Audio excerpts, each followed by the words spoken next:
You are listening to Prophet Pearls with Nehemia Gordon and Keith Johnson, exploring biblical prophecy for yesterday, today, and tomorrow. Shalom and welcome to Prophet Pearls, Whatever It Takes, recorded live in Jerusalem, the eternal capital of the Jewish people in the state of Israel. This is Commissioner Jim Gordon, a.k.a. Nehemia, and I am here with none other than the Cape Crusader himself, Bruce Wayne, also known as Keith Johnson. Take it away, Batman. Oh, you gotta be kidding me. So wait, who's Jim?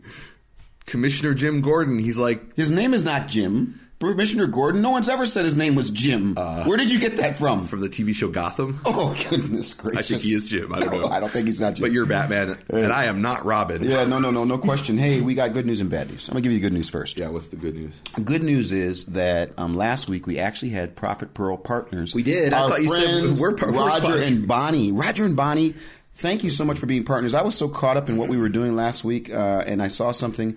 So the good news is, and I want to say this, it's always awesome to think about those that have stood with us and come alongside. They actually did sponsor last week's Prophet Pearls. Roger and Bonnie, thank you so much. Now the bad news. Yeah. We don't have anyone for this week or next week. Okay. So you thought we were sponsoring last week, and really it's this week. Yeah, there were two gaps, and these two gaps are this week and next week. So, again, those that are interested, we would love for you to visit us and support us in any way you can. But we want to get right into this. This is a story that I do think is interesting the way that they selected it. I want to ask you a question, Nehemia.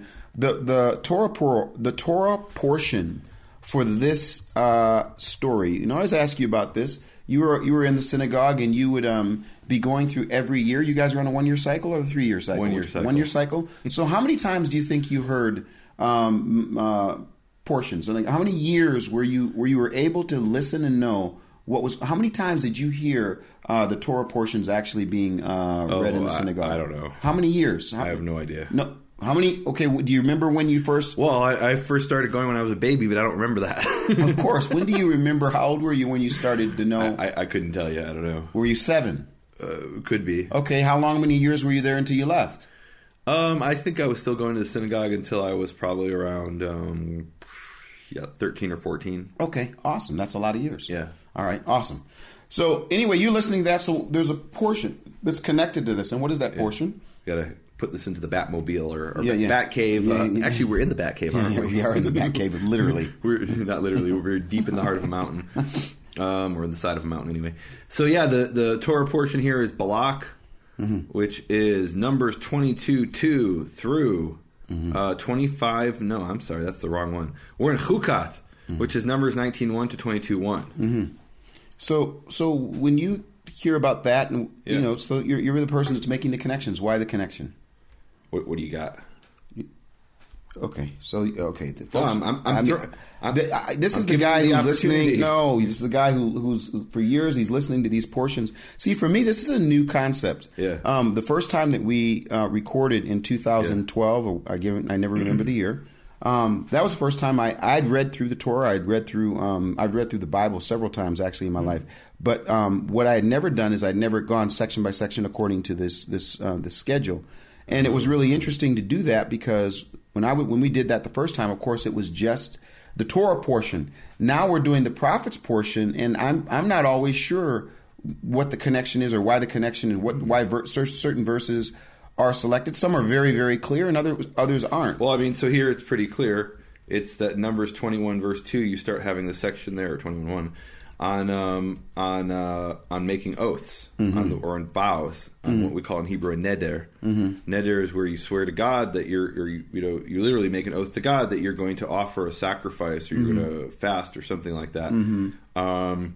And so, Well, we got a major problem. So number 21:2, it says, "And Israel made an oath to Yehovah, and he said, if you..." Oh, I'm sorry. Wait a minute. Yeah. Okay.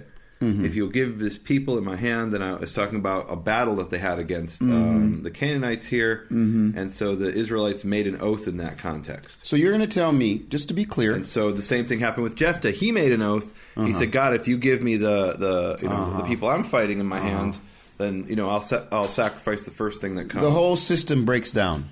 Why is that? Because if you're saying that it's based on an oath, why is it that we don't get to read about the actual oath being fulfilled in this story? Why does this section shut off? Got to end on a happy note. No, you can't have it both ways. Why do they? You have to have that. Let me explain to everybody what I'm talking about. So we're gonna go through this section, and we're gonna get to 11 verse 33, and then at 11 verse 34 is where the actual oath.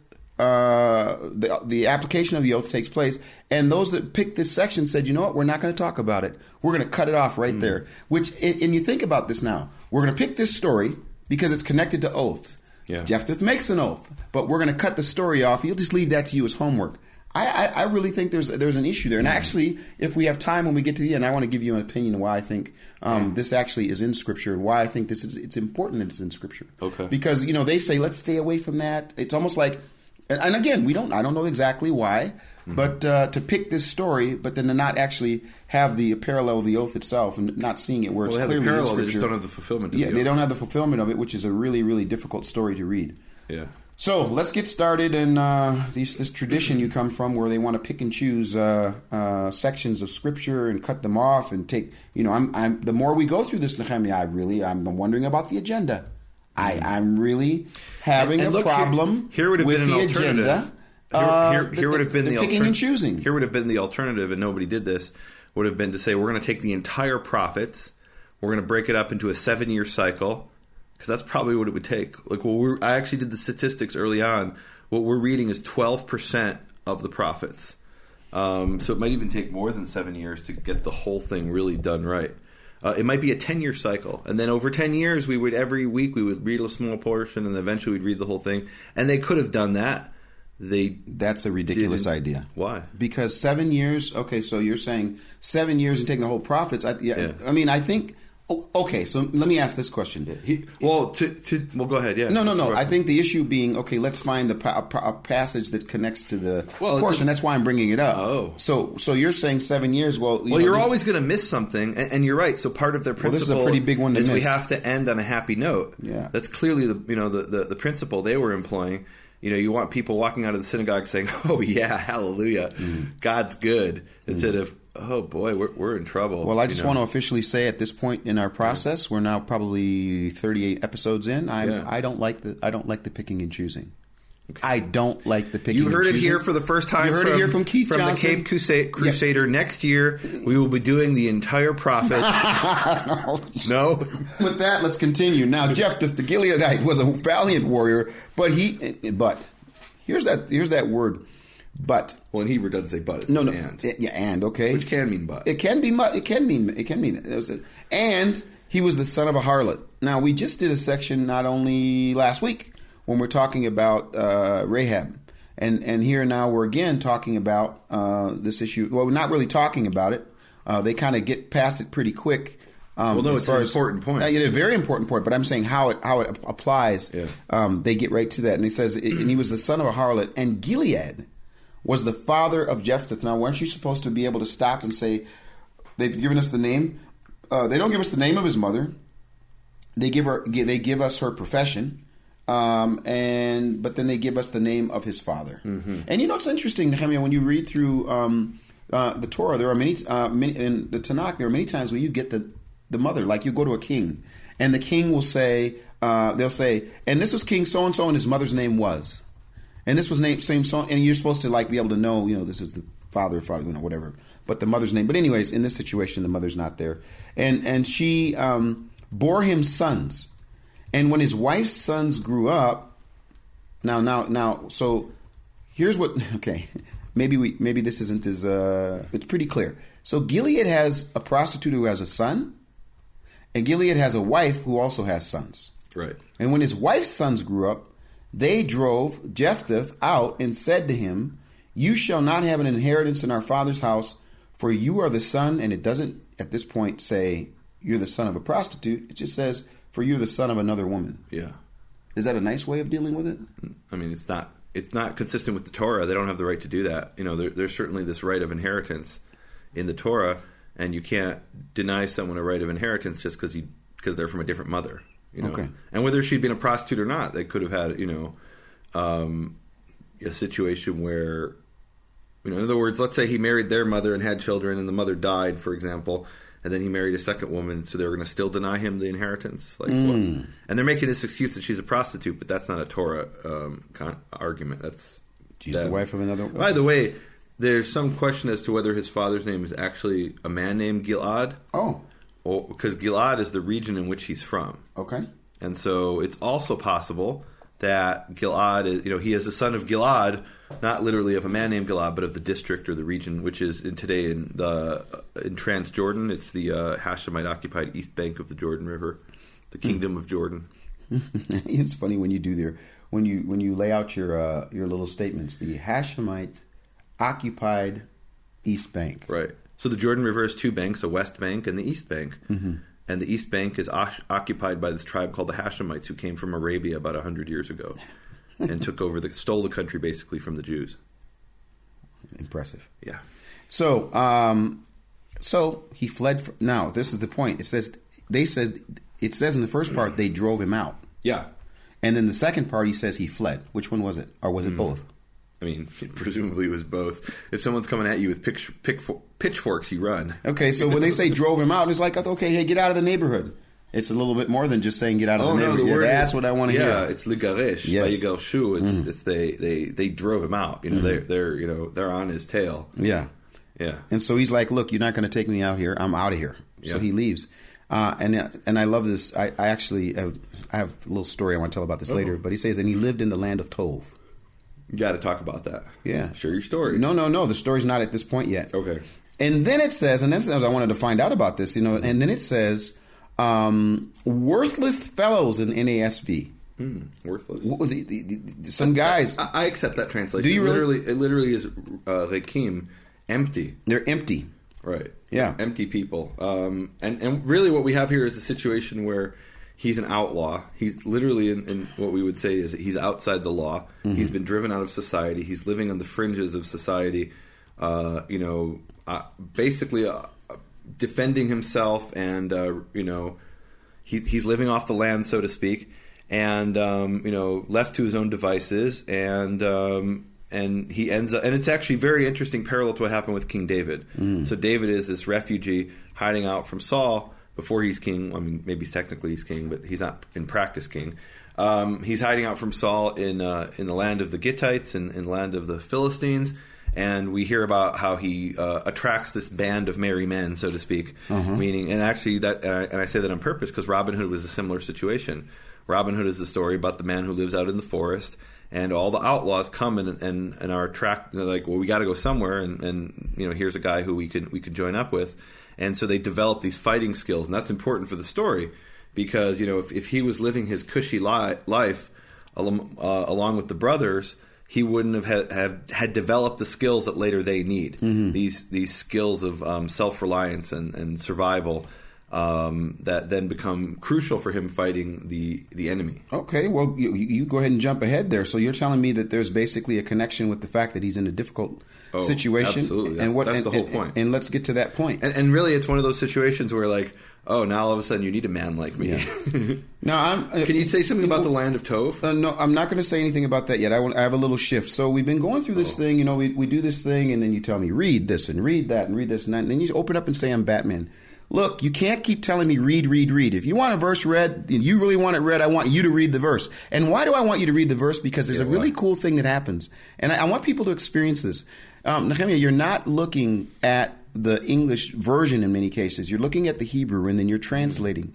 And so what you do is you'll say, read the verse. And they're so, what is that? And then sometimes I play by the game and I do it. But look, now that you've called me Batman, I'm not going for it anymore. Plus, after yesterday when we were out on the street, I was so inspired, so moved by what happened. I'm going to be out of control here these next weeks. You've always been. I'm going to be out of control.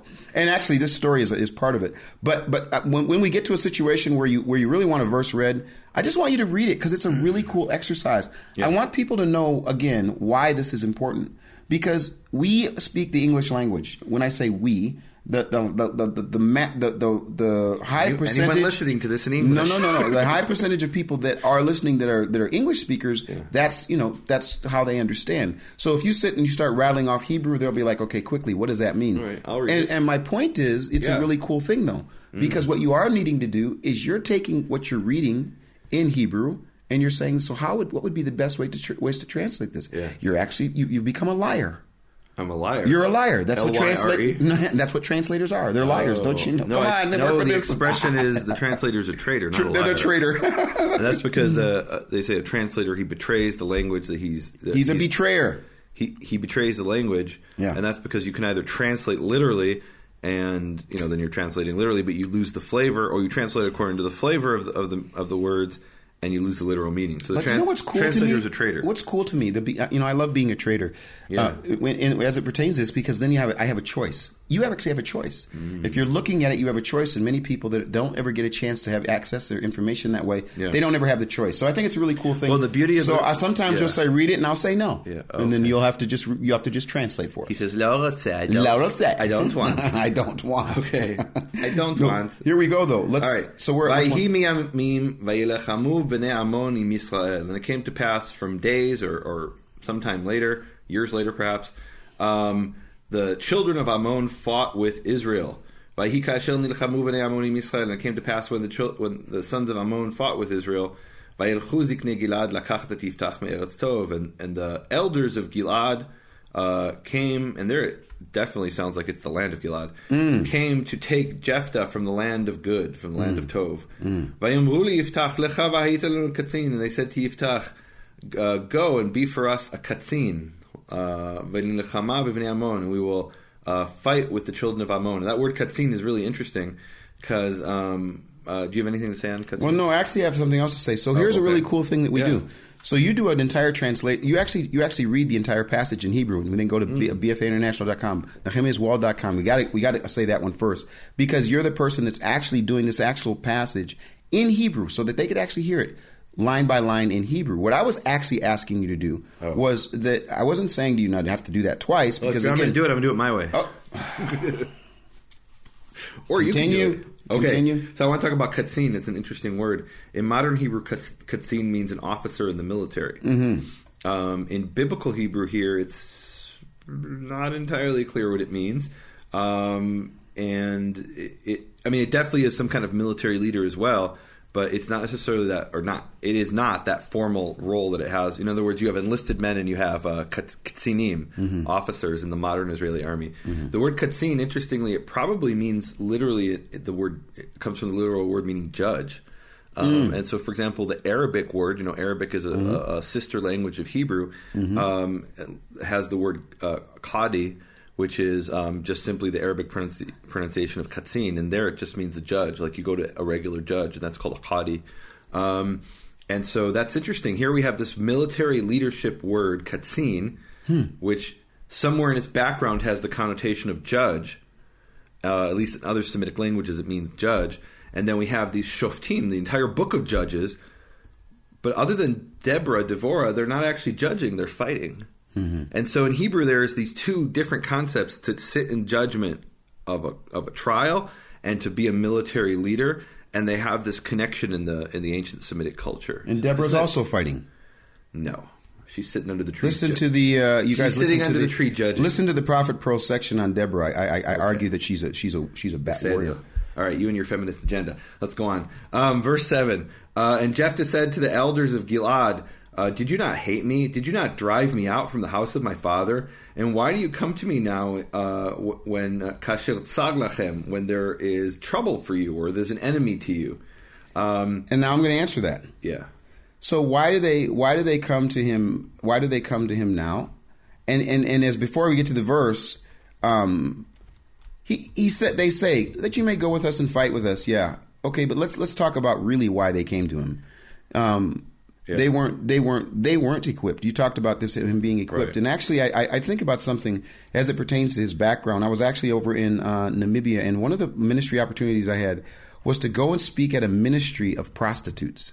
Seriously? No, I'll tell you something. And so I'm on my way over there, and this is one of the things I did some work with street children. I went with pastors. I went from the high to the low, politicians, ambassadors to the people on the street. But one of the most amazing things I've ever done was to be invited to go speak to women who had either were in the process of coming out or had come out of the job of being prostitutes. And we were on our way to this place, and the lady that was having us come stopped at a bridge, and she said, "From this bridge forward is the red zone, and in this area, this is where the truckers come and all this stuff." And then I was there preparing, and I used this story, Nehemia, because as these women were coming in, they would come in, and then also they would come in. Some of them had children with them, and there was this little boy.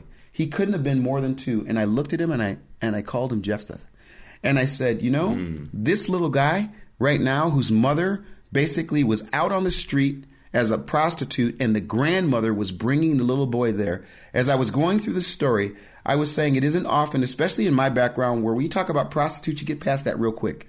Prostitution, you get past it real quick because it's an uncomfortable topic. But in Scripture, we see it over and over again. And in this story, we see it. And I would argue that as a result of him coming from such a difficult position, difficult background, that difficulty helped craft him for deliverance. And that there are some times where we have people like that little kid who's going to grow up and he's going to be in difficult situations. But I spoke to them and I used them and I picked him up and I said, you know what? This is a Jephthah right here. And when I read this story, I think about him and I say, wow, look at his background. Before, they say, we need you to come and fight with us. Really? We know that you came from a bad background. We know that your mother was a prostitute. We even beat you. We even drove you out. And so you've been out on the street. You've been in difficult situations. Now we're in trouble. And we need somebody who understands trouble and who's been able to overcome in the midst of trouble to be the one to lead us. And I just think that's really interesting because that's exactly what you said, is that his background is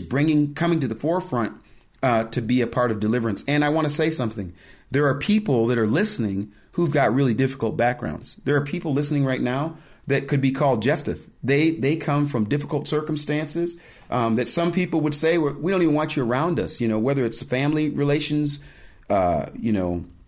circumstances, bad things. We got people who've been in prison. We've got people who've been in, homeless situations. And those are the kinds of people sometimes when it's time to get into the battle, you need some people who've gotten down and dirty in the dust that can rise up and do what we need them to do. So for the Jephthahs out there, I want to let you know God is a God of the past, present, and future. He was, he is, and he shall be. And certainly in this story, Jephthah ends up being a part of the reason that they could fight. And so to apply this to today, and I hope I'm not stepping out on a limb here, or maybe I am.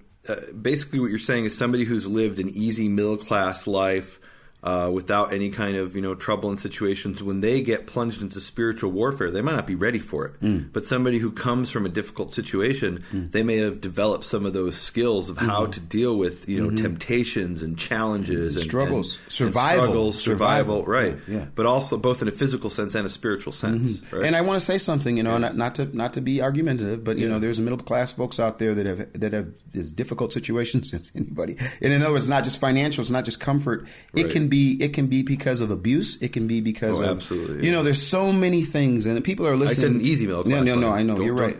I'm with you.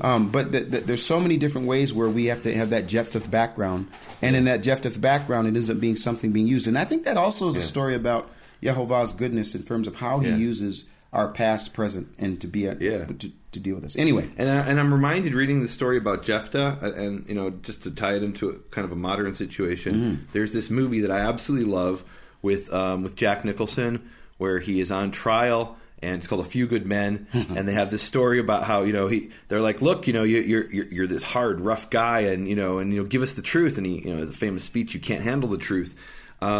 But what he's basically saying is, look, you need men like me to be on the wall. We live in a world with walls, and you need someone to defend. You're quoting him. That's impressive. I'm going to quote him, and he's this rough guy, and I want to quote him exactly here. I got it up here on the website. Oh boy. He says, look, here it is. He says, we live in a world that has walls, and those walls have to be guarded by men with guns. Who's going to do it? You. And then he goes on, he says, you have the luxury of not knowing what I know, that blah, blah, blah, blah, blah. He says, my existence, while grotesque and incomprehensible to you, saves lives. And that, to me, is the picture of Jephthah. He's living out in the countryside like a bandit with a bunch of other bandits. And all of a sudden, stuff goes wrong, and then they need Jephthah. I'm going to tell you something, Nehemia. Yeah. I went over to the old city of Jerusalem. I'm going to put you on the spot. Yeah. So you can't bring up that story of this guy and not give the real quote. You can't bring up that story and not bring the real quote, because here's the real quote. He's going to love me for this. Yeah. So he says at one point, he says, "You want me on that wall. You need me on that wall." And Nehemia, you don't get that. You're supposed to stop and say, "It's time for the ministry minute." Ministry minute. No, I'm on the wall.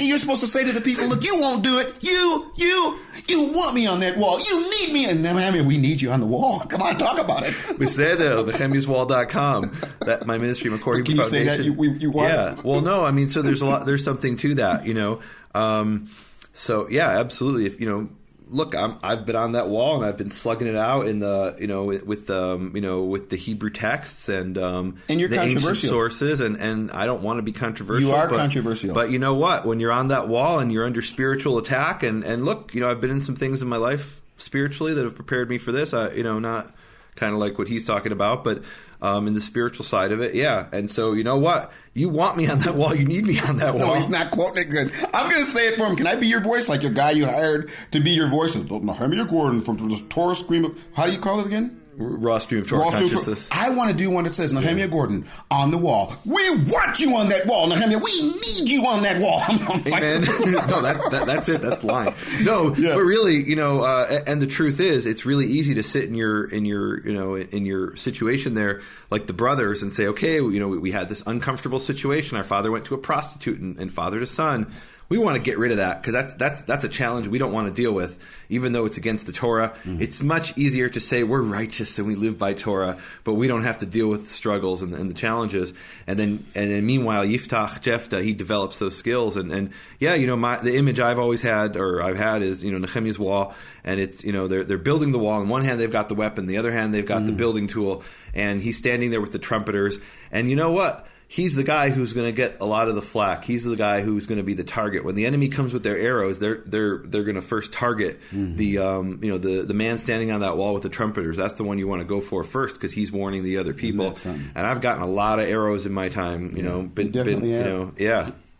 Wow. So come stand with me on the wall. You may be a target, but in the end, we're going to fight that spiritual war, and we're going to, empower people with information. It's interesting. I was looking at this, Nehemia, and as we were reading this story, I was telling you about I had been in Namibia, and I was really inspired when I was there. BFAinternational.com, inspiring people around the world to build a biblical foundation for their faith, and that's not going to happen by me, always sitting behind a computer. Sometimes you got to get out there and get with people and wherever that might be. And I actually was in Namibia, and something happened that I really want to share with folks, and it partly that has inspired me for what I'm doing right now, is that I ended up meeting with a group of pastors, and they said, here you are from the United States via China, and we often have people come into Namibia and they come and speak, but you keep doing things that we've never seen anyone else do. Like the guy said, when a pastor comes from the United States and he speaks at stadiums and does these kinds of things, he doesn't go and meet with the homeless. He doesn't go to the prostitutes ministry. He doesn't go and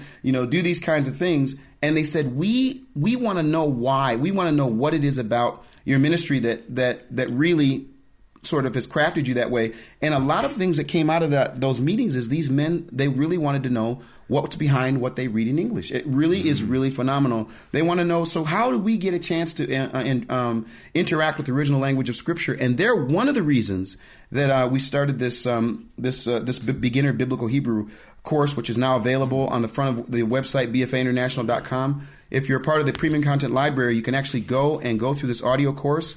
Hopefully, after we get through with the beginners, we'll get to the intermediate, and who knows, maybe we'll get to the advanced, and Nehemia will have to help us. But in the meantime, we really want to give people access to that information. And so go to bfainternational.com. You're going to hear about what happened in Namibia. You're going to hear about so many things that we're working on. But one real solid thing is that they said to me, you're a little radical, you're a little different. And really, for me, it's all based on getting a chance to encounter the God of creation. And so that's what I really am about. Thank you so much for Nehemia, for letting me say that quote. I don't know if I'll ever stop saying, we want you on that wall. We need you on that wall. You can't handle the truth. You can't handle the truth. So it says they went and got him. And they said, look, if he says this is really interesting. Mm-hmm. He says in verse 9, if you take me back to fight against the sons of Ammon, and Yehovah gives them up to me, will I become your head? What? That's what it says in English. Really? Yes. It says, I will be to you a head. I will become your head. Mm-hmm. It has a question there?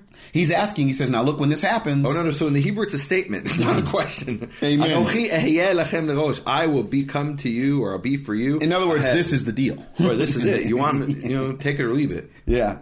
And then again, we get this wonderful statement, Nehemia, in 10, and you can stop if you'd like. Mm-hmm. But it says in here what it says, and I think it's a different word. You can verse 10. No, hold on, just a second. Yeah, wait, verse 10. And the elders of Gilad said to Yehovah, Yehovah will be the one who hears between us. If we don't do according to your words. Mm-hmm. And this is very interesting. It's a little unusual when we read this in Hebrew, because he should have said Yehovah Yishma Benotenu. Mm-hmm. Yehovah will hear between us, or Yehovah Shomea Benotenu. Yehovah hears between us. He said Yehovah Yihyeh Shomea Benotenu. Mm-hmm. Yehovah will be the one who hears between us. And that Yihyeh, he will be, is in Hebrew is kind of extraneous, because normally you would say Yishma, he will hear. Mm-hmm. It's very interesting. There's got to be a play on words here with Hayahoveh, Yihyeh. No, there's no question in my mind. That's amazing that you would bring that up, because it's so funny. In English, in the NASB, what it says is, in Yehovah is witness, like as if we're talking about witness. That's what it says. Like we had that word last week, Ed. And there's nowhere. Do you have the word Ed in your Hebrew? Nowhere in the Hebrew. But I think it's so much cooler. It's so much more amazing what you just brought up, because then you see Yehovah, Yihyeh, and then you have him hearing. It's like, wow. Right. I mean... Well, and again, so just for those who don't know, the name Yehovah is a combination of three forms of the Hebrew verb Hayahoveh, Hieh. He was, he is, he will be. He was, he is, he is the one that is to come. And here we have Yihyeh, he will be, he is to come. That is so cool. And clearly this is like it's very unusual in Hebrew. Yeah. This jumps off the page, and you got to say, why did he add that word in here? And it's clearly a wordplay on his name. I mean, I got to stop again. I mean, wouldn't you, folks? I just want to ask this question. I just want to ask this question. Why did he pick that language? Why ever he picked it, he's given it to us. And isn't it just a great opportunity to look and see that jump off the page? Wow, that's amazing. People can learn to do that. Right, and even more so when they would hear this. They weren't always reading it. When you hear it, immediately jumps off Yehovah, Yihyeh. Oh, wait, that's the meaning of Yehovah. Of course, unless you're hearing it from someone that won't say Yehovah and it says, Hashem Yihyeh. Adonai Yihyeh. Yahweh Yihyeh, or the Lord Yihyeh, or who knows. I mean, wow. Cool. So we're to 11. Can we do that? Sure. Then Jephthah went with the elders of Gilead, and the people made him head and chief over them. And Jephthah spoke all his words before Yehovah at Mizpah. We just saw that word again, Mizpah, and wasn't that just a little while ago we were talking about? Oh, we were talking about Samuel, who said he was gathering the people. Did he say Mizpah? I don't think it was in the passage. It was in the passage. Read. There's other passages where Mitzvah was an important. But this is the place. That's where he spoke. He spoke to them, and look at this. Here's a guy who's driven away from his family. His mother's a prostitute. He's got empty, worthless men around him. He's out in the difficulty of life. And the next thing you know, he's before Congress. He's in front. He's in front of the leaders of Israel, and he's speaking to them. And did he get the proper invitation through the proper channel? It doesn't matter. He's there. He's talking. There. He's the one they need. Yeah. Yes. Mm-hmm. And then what does he do right away? He gets to work. Yep. I just think this is really cool. I mean, right away. I mean, we don't know how long. But it says, he sent messengers to the king of the sons of Ammon, saying, what is between you and me that you've come to me to fight against my land? I love that he says these messengers. In Hebrew, it's malachim. Mm-hmm. That's the same word that we translate as angels. Mm-hmm. And really, when you read the word in Hebrew, malach, there's no way to know. Like, if you didn't have a context, there would be no way to know if that was an angel or if it was a messenger, like a human flesh and blood messenger. It's only from the context that we can say, oh, that messenger isn't a human, and this messenger is. You know what? And by the way, the word in Greek angel is angelos. You know what? Which just means messenger. I made a mistake, Nehemia. I'm sure you did. I did. I really did. I apologize. I want to go back and ask you to do me a favor. What's that? When we came across, and I got so excited about Yehovah Yihyeh, can you actually tell us how many times Yihyeh in that form is actually used? Because we talk about this in wow. I mean, who knows? This is where I love Bible study. I love to be able to do this and get it and then go through all those times. I used to get frustrated at you. Early in our process, we were going through this. You don't anymore? Well, not as much anymore. I'd get really frustrated because we'd go through this intense language process, and then we'd come across something like this, and it would be, how many times does it show up? And then we'd find out how many times it show up, and I'd say, okay, that's the end of the deal. And he'd say, now we need to go to each time that it shows up. And when we would do that, there would always be some like amazing revelation. Since there are, that's interesting in that exact form. So we've got two forms of the future. One is Yihye and the other is Yihi. Yeah. Yihi is the Atid Mekutzar, the shortened. So we've got to do this a little bit different. So while you're doing that, while you're looking for that, and this is important, I want to see how many times it shows up just like that. Okay. So he's there, and he goes with the elders of Gilead, and the people made him head and chief. Oh, no, all the way, I wanted to know if when you did find it, if it could be the word of the week. I don't know if you'd be willing. Yihye? Yeah, Yihye. I mean, come on. I think we should go and look at every single passage that appears. Okay. All 430 of them. Can we do that? 430 Well, 430 times. Some of them is more than once.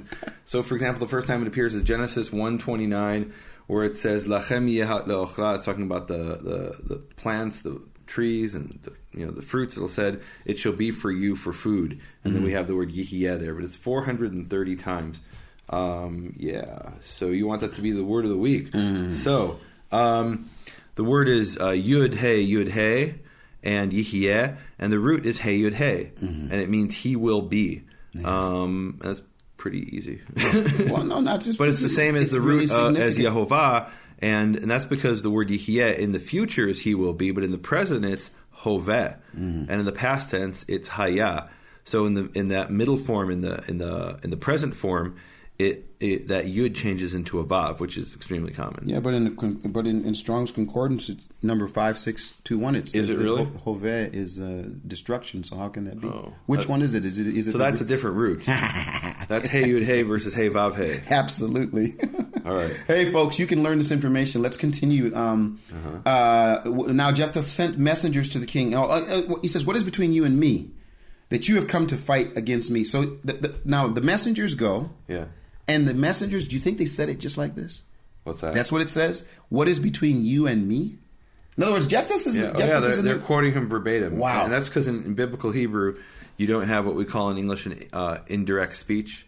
In other words, without getting too technical, in English I can say, Keith said to me that he is hungry. So when I say he, I'm referring to Keith. Or I could say, Keith said to me, comma, quotation mark, I am hungry. And when I say Keith said I am hungry, that's direct speech. I'm quoting your words exactly verbatim. In indirect speech, I'm changing the pronouns to refer back to you. That's called indirect speech. Biblical Hebrew doesn't have indirect speech. Okay. So if somebody says, "Thus saith Jephthah," he's got to say, I am the king, and you must listen to me, or whatever he says. Yeah. And that's really important when we hear, "Thus saith Yehovah," they're quoting his words. It's not, Yehovah says he is very angry. It's Yehovah says, I am very angry. Okay. Well, now can we get to the nitty-gritty of this? Sure. Where is modern-day Ammon? It's in the occupied East Bank. Where is? Give me the modern-day Ammon. Give me the name of the modern-day Ammon. Oh, so the capital in biblical times was called Rabat Ammon, Rabbah of Ammon, and Ammon was the name of the nation of the Ammonites. And today it's just called Amman, is the capital of the kingdom of Jordan. Okay. But in Hebrew, that's Rabat Ammon. Rabat Ammon. So Ammon is actually the people in Hebrew. Amman is the name of the city in Arabic. Can we get to the nitty-gritty on this? Sure. I think we talk about prophet pearls. Yesterday, today, and tomorrow. Yeah. Okay? The king of the sons of Ammon said to the messengers of Jephthah. What verse are you in? 13. What are you talking about? This is it. it. Come on. Yeah. Said to the messengers of Jephthah, because Israel took away my land. When they came up from Egypt, come on, now help me with this. From the Ammon as far as the Jabbok and the Jordan, therefore return my land to me now. Let me continue, and then we're going to go backwards. I'm going to put you on the spot. Sure. But Jephthah sent messengers again to the king of the sons of Ammon. He says, listen, thus says Jephthah, Israel did not take away the land of Moab, nor the land of the sons of Ammon. For when they came up from Egypt, and Israel went through the wilderness to the Red Sea and came to Kadesh, then Israel just sent messengers to the king of Edom saying, please let us pass through your... I'm thinking he's going to say something else. This is a curveball. I'm thinking he's going to just give the general statement. Look, God gave us the land, and instead he does this. This is a homework issue. Yeah. So what's Jephthah talking about here? And where do we see this? And how do we see this happening? But he says, please let us pass through your land. But the king of Edom would not listen. And they also sent to the king of Moab. He's bringing in all these different kings and areas and geographical areas. And I bet you're sitting over there like, well, yeah, it's obvious, you know. I mean, so let me summarize. Can I summarize what he's you trying want to to summarize it? Yes, because it's international. It's the international diplomacy. And conflict. It's somewhat of a complex situation. Okay, so let's back up. Yes, we've got two nations, Ammon and Moab. Yes, or the Ammonites and the Moabites. Mm-hmm. They're both sons of Lot. Mm-hmm. This is hundreds of years later, but they remember that they're related. They know they're related. They know they're kinsmen. They speak a very similar language. Both of their languages, by the way, are very similar to Hebrew, but they're more similar to each other. Mm-hmm. So the Ammonites and the Moabites are both in Transjordan. So they actually worship different gods, which is significant. The god of the Ammonite is called Milcom, and the god of the Moabites is called Chemosh. That's important for our story. If you didn't know the background, you'd say, well, why are you telling us this? But it's important for the story. So the Ammonites come along and they say, wait a minute, there's occupied territory. Come on, we've got to liberate the occupied territory of our brothers. Now, they don't mention their brothers. They just mention themselves. And they say, look, this is our land. You know, you stole it from, it's our land. You've taken it. And the Israelites say, whoa, we didn't take this from you. When we came, this belonged to the Canaanites. Now, maybe the Canaanites took it from the Moabites, but we took it from the Canaanites, and that's legitimate for us. And because God gave it, and he said, look, and he says, we'll read this. If God gave you, if Chemosh gave you something, wouldn't that be yours? And Yehovah gave this to us. and it's interesting, he says Chemosh, because the Ammonites don't actually worship Chemosh, they worship Milcom. But the point is that this was taken from the Moabites who do worship Chemosh. It's somewhat of a complex international intrigue, and this is at the level of what we're hearing right now. Right. And this is why you speak to Israelis, and Europeans will come and say you're a foreign colony. You came from Europe and you stole this land from the Palestinians, and we're like, well, what are you talking about? Let me tell you what happened. We found scrolls here from thousands of years ago, written in our language, not in Arabic. Yeah. This is our country. So I went to your brother-in-law. This is hilarious, folks. Oh, yeah. I go to Nehemia's brother-in-law. I got to tell you something. We've got one of the real beauties of being here in Israel, and you've been really gracious about this, is to be able to actually talk to Israelis beyond Nehemia Gordon. I mean, I love being able to talk to people. There's so many different perspectives, but this was really hilarious. So I met with your brother-in-law who lives in Modi'in.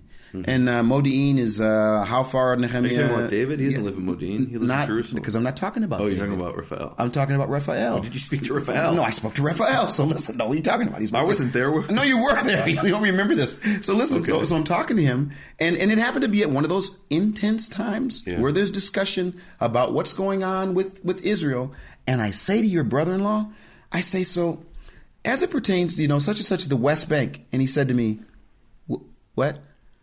I said, let me back up. So anyways, as such and such as the West Bank, he said, what are you saying to me?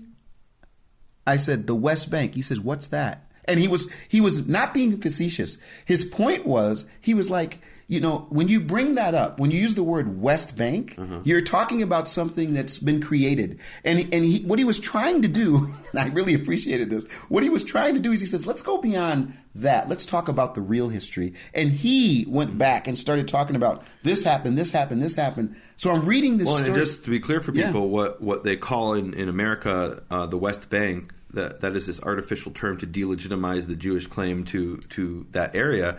Jews refer to that as Yehuda v'Shomron, Judea and Samaria. The southern part is Judea, the northern part is Samaria, and those are the historical names of those places. Now, I think we can legitimately talk about the West Bank, but that West Bank, what is a bank? It's the bank of a river. Everything west of the Jordan is the West Bank, and everything east is the East Bank. The West Bank, it has been liberated, and the East Bank is still occupied territory, occupied by the Hashemites. We could talk about this, folks. We really, and I don't know how we're going to get out of this, because we're sitting here in Jerusalem right now. We've got things going on around us. We've got the nations coming in and saying, return to the borders of 67. We got all sorts of things going on. Isn't it amazing how modern history parallels ancient history? That's why I'm saying, I'm reading this, I'm saying prophet pearls yesterday, today, and tomorrow. We've got the Syrians coming to us and the Jordanians saying, this is our land. Well, wait a minute, you've never been here. What are you talking about? Yes. And really the backstories are saying, oh no, this, well, you took it from our brothers. Well, we didn't take it from your brothers. Yehovah gave this to us, and we were, driven out of our land by the Romans, and now we've come back and we've restored our land. And it's amazing how how this continues and nothing. When you read this story, did changed. you not think about that? I mean, it's like it just. There's no way any Jew can read this story and not think of what's going on today, Exactly. and realize we are living biblical prophecy. We're living, really, there's no difference between the kind of conversations we'll have today with the international community and what's going on and what we read in the time of Jephthah and the king of Ammon. And that's why what I really do want people to do is I would love for people to do this. We can't do it during this time that we're here because we're trying to do this ridiculously crazy. And I'm glad I can put it on you. It was your idea. This ridiculously crazy thing where you say, Keith, look, if we're going to do this, we're going to have to be face to face. Put us in this cave and you say we got to do 31 episodes in 2 weeks, and we prepared for it. But something like this comes up, Nehemia, and you can't prepare for it because it's so real. I want to challenge people to go through these verses because we're going to get to a really important thing I'm going to say that's controversial. To go through these verses and ask, is Jephthah got the history right? Here's this guy who's sending his ambassadors, and sometimes the ambassadors get it wrong. They get the history wrong. In fact, wasn't it just a couple days ago? One of the guys over in they were talking about Netanyahu. You was saying that they had tried to wipe out the Jews, and he said, "No, we actually saved the Jews." The Persian foreign minister or whatever. He was claiming that, we Persians saved the Jews 3 times. Yeah, and wait a minute, no, that's not the story. That's not the story. So the history gets messed up. And again, I want people to challenge people on Jephthah's history. Nehemia says he can read this and immediately you can't think anything else. But often for people who aren't over here in Israel, they'll be like, oh, well, that's ancient history. It really is important.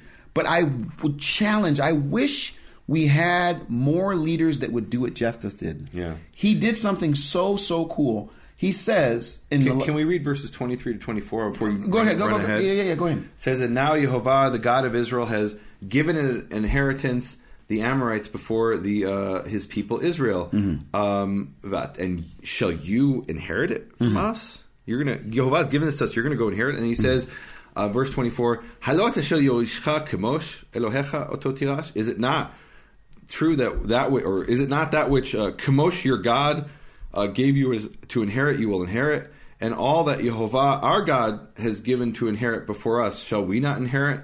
And really, this is, can I say, this is a shocking theological statement. First of all, he's mentioning the name Chemosh. I know we've got some word police out there who they take the verse in Exodus where it says the names of other gods shouldn't be heard upon your lips, which I think is talking about praying to those gods. And they say, oh no, we can't say the name Thursday because Thursday references the god Thor. And we can't say the name Monday because Monday is turned into a god, which is true, by the way. My ears are plugged listening to you now. We can't say the name desecrating the Torah right now. Saturday because that's the god Saturn. And I call these people the word police. Okay. And to the point where, I can't speak English to you anymore. I can talk to you in Hebrew and say Yom Chamishi. But if you're going to talk English, talk English. Yeah. And here's the amazing thing. He's speaking to the pagan and he's got no problem saying Chemosh. And really, for me, the lesson here is speak to a pagan in his pagan terms. If you're trying to communicate with the pagans, don't play word games and say the sovereign great one instead of where it says in Hebrew Lord God. Oh no, we can't say the word Lord because Lord was a pagan deity at some point in the past, and God was the Gotta of the Germans. Really, guys, come on! If you're going to speak English, and if you're speaking to a pagan, speak to him in his pagan terms. Script, to me, that's what I learned from this passage, that, he could have been the word police and he could have said, and also there's an expression here of empathy. He's saying, look, put yourself in my shoes. My God gave this to me. If your God gave you something, wouldn't you, and he could have said, oh no, your God's not real. And we've got nothing to even talk about. Instead, he's trying to find common ground and communicate even with a pagan. What's funny? I think of Jephthah's background, and I mean, he'd be like, look, do you think at this point I care about somebody dealing with the word police? I'm out here, I'm dealing with the nuts and bolts. I'm about to get into a battle here. I'm just letting this guy know ahead of time. This is the deal. I mean, it's like the guy that cusses. We have big discussions about this. I bet you Jephthah's the kind of guy that would cuss. You think he would cuss? I think he'd probably cuss. Uh-oh. He was around worthless people. He's around these people. I think he's one of these rough and tumble, guys who, he'd probably ride a Harley. He'd probably ride a Harley. And by the way, can I tell some folks what happened? With This the is Harley? so crazy. So we're on the bus yesterday. Did I talk about this I think already? you did. No, I don't. I think I did. But you can tell us. You told my mother the story. I told your mother I don't the know if story. you told the people. No, yeah, I mean, all of a sudden, no, I think I did. Anyway, the point was, this guy gets on the bus and he says, "Why are you guys on the bus instead of a Harley?" Because we can't afford the Harley. It wasn't really ours. We borrowed it. Thanks, Sven. Anyways. One last point here. He says, verse 26. He says, "Look, it's been 300 years. Well, how come we didn't come and try to reclaim this territory in the last 300 years?" And that's actually the first time we have any indication of the chronology.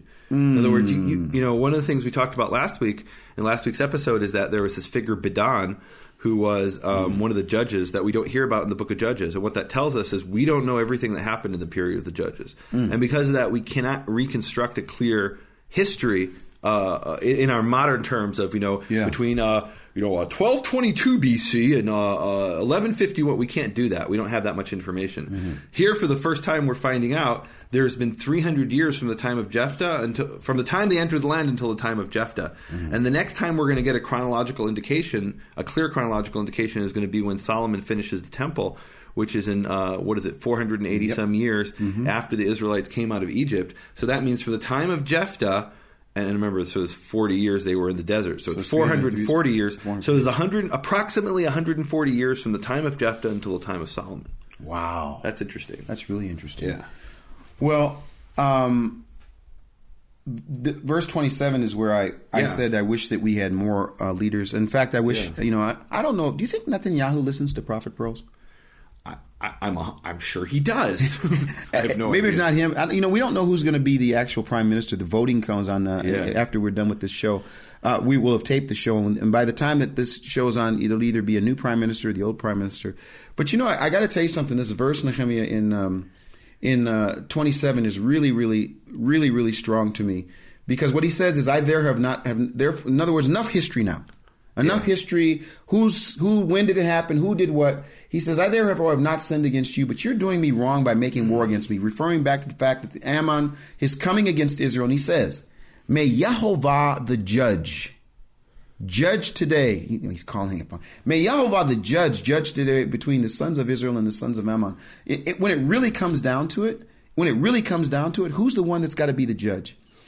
I call him to be the one to judge on whose land is which and who's been given where and which borders are which borders. When does Israel? Look, this is not an easy thing. We're sitting yesterday, Nehemia, in the middle of a place where there's been a terrorist attack. It is difficult. I talk to people all the time here, and they say we've got to live and we've got to continue to live, but there's nothing easy about being here. And there's some people that would say, let's try to find some false peace. Maybe if we just give some more land. Maybe if we sit and spend more time trying to figure out what they really mean and what they're really thinking. And your other brother-in-law, David, said something to me. He said, sometimes these people have this thought that it's like, the enemies of Israel are like bad kids in school. You can't ever call them bad. You just got to sit down with them and you got to pat them on the head and you got to spend more time with them, and they're going to throw stuff against the wall, but you got to be patient. And David said, you know what? That's not who we're dealing with. These people want to wipe us out. This is not a sit down and cutting off heads. It's and burning not a people alive. session. It's not a counseling session. You know what I'm saying?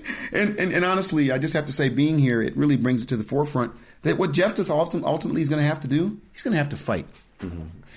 Yeah. Go ahead. I want to talk about this phrase in verse 27. It says, Yishpot Yehovah HaShofet. So first of all, that's amazing. He's saying Yehovah the judge will judge today between the children of Israel and between the children of the sons of and the children of Ammon.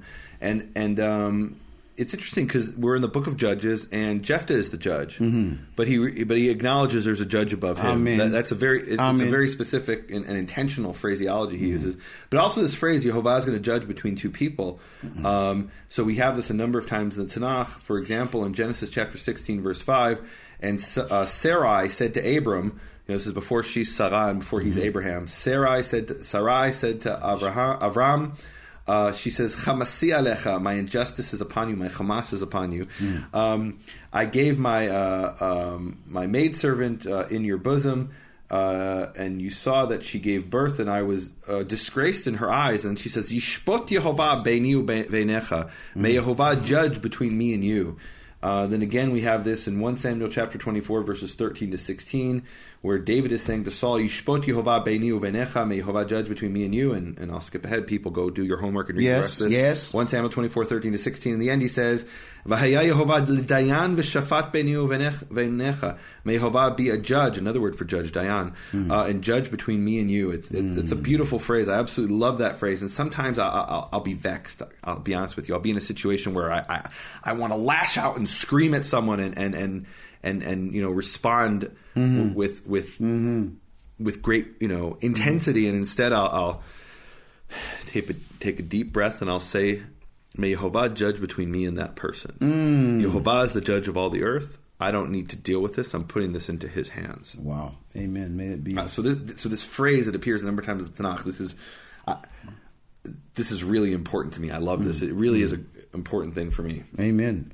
Well, may He be the one that judges. I do think that 28 is a picture from a little bit earlier, and I can tell you why. Yeah. It says, but the king of the sons of Ammon disregarded the message. It says they did not hear. Did not hear, lo shama. Yeah, and what did Jephthah ask for Yehovah to be? He said, Yehovah Yihiyeh. He will listen. be. To listen. No, he's talking about to hear. Yeah, he will be the one who hears. Who hears. And then it says here, and they said no. And I have to just bring this to present time again, because ultimately, Jephthah can tell them all the truth in the world. Ultimately, the prime minister can stand in front of Congress. He can stand in front of the UN. He can stand in front of the world and tell them, "Hey, this is an ancient land that we." He gave Netanyahu gave Obama actually an authentic scroll of Esther. Did he? Yeah, 2 years ago, and he was kind of like giving it to him and saying, like, read this. In other words, that you might want to understand before you're talking about that. But you can do that as much as you want. You can send that message. You can in the end, the people that are listening have to decide if they're going to listen. And you know what Ammon said? You know what? You can give us all the history you want. You can tell us about calling Yehovah to be judge. You know what? We disregard it. We're not going to listen. And I think that ultimately that's what's happening. All this diplomacy. I got a pet peeve. I'm just going to say this pet peeve. ISIS goes and does this thing. Which thing? They go to a village and they grab the people and they behead them, and then the UN says, we just want to let ISIS know we condemn that action. What neighborhood do you live in? No. Listen, they send the message. Such and such happened. We condemn the action of. What are you wasting your breath about? What's the conversation? We condemn the action. This diplomacy, this false diplomacy, where here's the truth and here's this. Well, don't come and speak to Congress. Speak to Congress. In the end, they're either going to listen or they're not. In the end, what's going to have to happen? The Spirit of Yehovah, it says in 11 verse 29. Now, the Spirit of Yehovah said, enough is enough. The Spirit of Yehovah came upon Jephthah, and I love this verse. I'm sorry. I got a little excited there. 11:29. So it says, and now the Spirit of Yehovah, the Ruach Yehovah, it says, came upon Jephthah. And so what happens when How do you pronounce that name? You're pronouncing it funny. No, I'm reading it the way it is in English. Why don't you give it to us in the... No, how do you read it in English? Jephthah. Jephthah. Well, I'm partially a little sick too. Is that Lith? Are you with me? No. Jephthah. I mean, is there a thought? No, it's actually Jephthah. No, I'm sorry. Right, and in Hebrew it's Yiftach. Yeah, what's really funny is I'm speaking English. English. Yiftach. No, I'm actually speaking Keith's language with a little bit of Namibian. Yeah, who knows? But no, you can't take this away. I'm very excited about this. It says the Spirit of Yehovah came upon him. Yeah. Ruach Yehovah. So that what? Go on. So that what? Give it to us in it says, and the Spirit of Yehovah was upon him, and he passed through Gilad and Manasseh, and he passed through Mitzpah, Gilad, and from Mitzpah, Gilad, which is a different Mitzpah in the other story. He passed to the children of Ammon, and yeah. And here's the point. Yeah. So now when the Spirit of Yehovah comes upon him, he's supposed to have peace and say, you know what? Now that the Spirit of Yehovah is upon me, I will have more diplomacy and we'll have more peace and we'll have more conversations. No, enough is enough. The Spirit of Yehovah comes upon him and he's on his way to fight. Yeah. Then something happens that I say is a game changer for the entire story. It's the entire story that your people, as you talk about my people, your people picked this section and they wanted to connect it with oaths. Now we get to the oath, and it's a problem. Yeah. You want to lean into it, or do you want to run make it as homework? What's your thought here? I mean, let's just present it. So he makes this vow. And people know the story, right? No, they don't know the story. Okay. Tell them what. And Vayidar Yiftach neder leYehovah, and Yiftach made a vowed a vow to Yehovah, and he said, Naton titen et bnei Ammon biadi, if you will surely give the children of Ammon into my hand, it shall come to pass that he that comes out from the doors of my house towards me, when I return in peace from the children of Ammon, v'hayala Yehovah, and it shall be to Yehovah, v'halitihu olah, and I will offer him up as a sacrifice, as a whole burnt offering. Now, can I read this 2 verses in English, just so everyone's really very clear? Yeah. Jephthah made a vow to Yehovah and said, if you will indeed give the sons of Ammon into my hand, then it shall be that whatever comes out of the doors of my house to meet me, when I return in peace from the sons of Ammon, it shall be Yehovah's. And then he goes on to say, what does it mean it shall be Yehovah's? And I will offer it up as a burnt offering. Yeah. This is a problem. Yeah. So how do you maybe there's some secret, maybe there's some 13th century commentator, maybe you're going to come up with some, you're going to come up with some, you're going to come with some... There are excuses, but the bottom line is, it sounds like he sacrificed his daughter. Wait, we didn't get to that yet because they cut that section out. Right. Well, I mean, we're jumping ahead to the end. No, let's talk about just Verse here. 39 no, let's not. No, that's not in the section. I want to talk here about him making the vow. Yeah. Okay. So let's just be biblical for a second. How big of a deal is it that he made a vow? And this is the point. A vow is binding. If you make a vow, it's binding. And here it was even more binding in his eyes, from his perception, because he made this deal with God. He said, "Look, here's what I'll do if you give me victory." And then God gave him victory. And the fear was, okay, if I don't do this, the victory can be very easily reversed. I may have won a battle, but that doesn't mean I won the war. And so he feels bound to keep this vow. And if it's made in the name of Yehovah, and we have in the 10 Commandments, it says, Lo tisa et shem Yehovah Elohecha lashav. You shall not lift up the name of Yehovah, your God, falsely or in vain. And what that was understood to mean, and based on the language, history, and context, is don't make a false oath or a false vow. And so if he, and it says, Ki lo yinakeh Yehovah teshel yisad shmo lashav, for Yehovah will not make clean or innocent he who takes up his name in vain.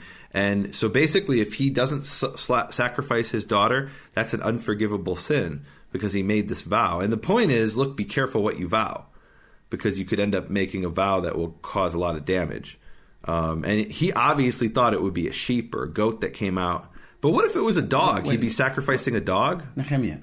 Yeah. What do you mean he obviously thought it would be a sheep or a dog? He wasn't planning on sacrificing his daughter? What do you mean you think that he thought it was going to be a dog or a sheep that came out? No, not a dog, a sheep or a goat. I mean, the guy that's going to come out of his house to greet him. Yeah. Okay. I think that when I read this passage, my heart breaks. Yeah. I begin to shake when I read the rest of the story. And folks, I really want you to read the rest of the story because it's a heartbreaking story.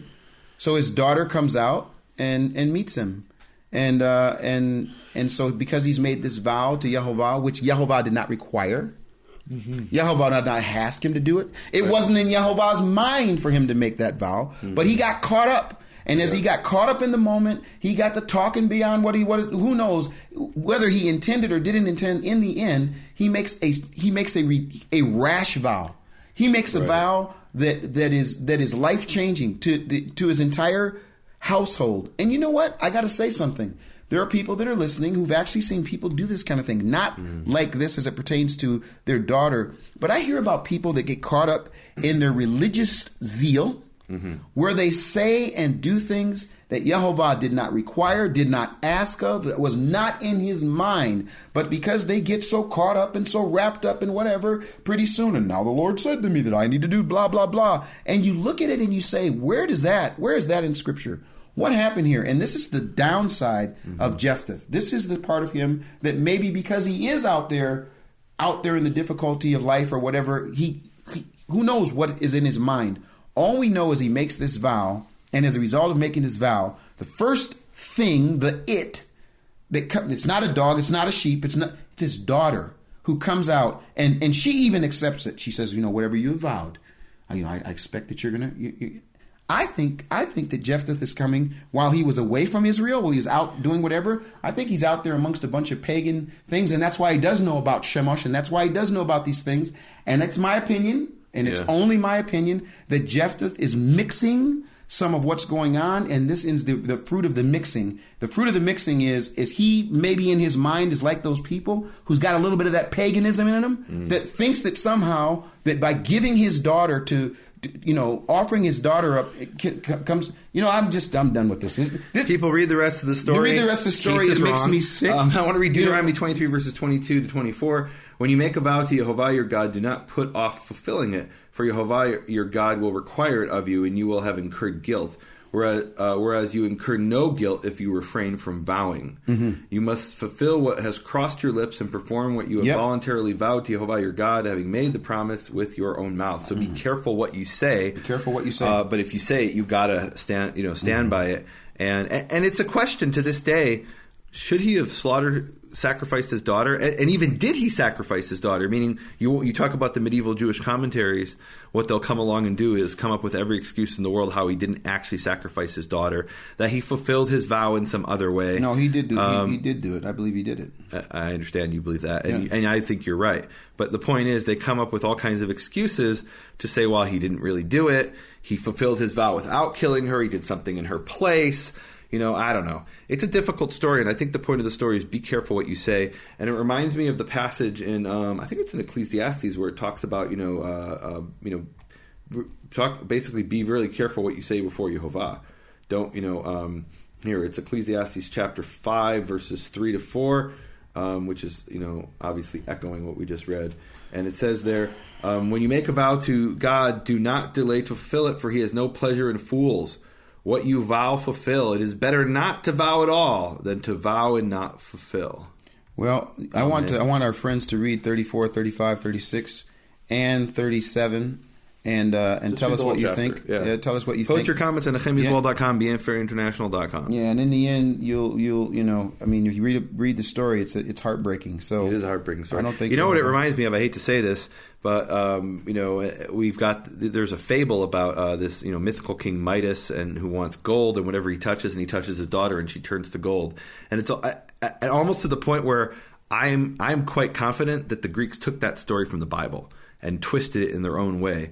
And there are actually a bunch of stories that you find in like Aesop's fables that are actually taken from the Bible. And I think that's probably another story. They ripped it off from the Bible and recast it into the Greek. I can't wait till I hear about that special in Torah Streams of Conscience. You bring us about taking stories from the Bible. That's really a phenomenal thought, that you're saying that there were examples, other examples like that. That would be a really phenomenal study. Well, and just quickly about Aesop's fables. So if you translate Aesop back into Hebrew, it's Asaph, who is the name of one of the Levitical families who are sages. Interesting. Anyway. All right. Well, I don't know whose turn it is to pray. I'm vexed. I think you must pray because you're so vexed. I am vexed. You need to work out that vexed. Vexation. And folks, listen. I mean, I've got 3 sons. It says here that Jephthah had no other daughter, no other son. It was only his only daughter, and she comes out and he tells her, listen, I made this vow, and she says, you got to keep your word. I mean, this is just Anyway, is there anything you'd like to say before we end? That's it. Okay, Father, thank you for your word and the examples, the good examples and the bad examples, the ones that we should follow and the ones that we must never follow. And I just thank you for this passage. Just the opportunity to interact with ancient scripture and to see how it really can be brought to our present time and can be applied in our present time. And I pray that the people that are listening would be diligent to seek the word and to seek your will, and to be open to your spirit to also come upon them, that they would understand and have discernment. Lead us and guide us in truth, and in the end we'll thank you, give you all the praise, glory, and honor in your holy name. Amen. Amen. Thank you for listening to Prophet Pearls with Nehemia Gordon and Keith Johnson. For more information, please visit nehemiaswall.com and bfainternational.com.